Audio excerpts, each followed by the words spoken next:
Hello guys! So, ito po yung community tank ko. Ayan, so nakikita nyo, klase-klaseng isda po ang nandyan.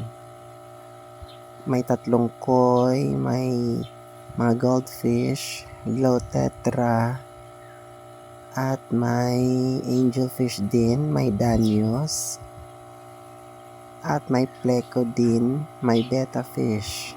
Pero yung air pump ko, ayan lang po, hindi siya masyadong malakas.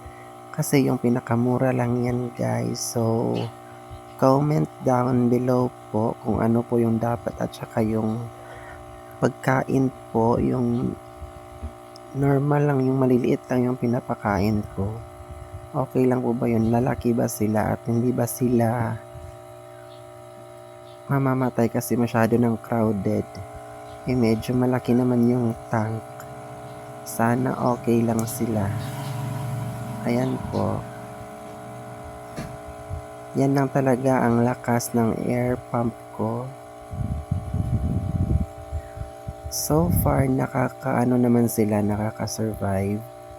Kaso nga lang, minsan parang yung mga gills nila, bumibilis yung parang na kukulangan sila sa hangin. Lalo na kung masyadong mainit ang panahon. Pero okay lang po ba napatayin ko yung air pump tuwing gabi kasi pinapatay ko yung air pump tuwing gabi. Okay naman din sila. Ayan. Yan po ang aking mga isda. Ayun. Madami yan sila dyan.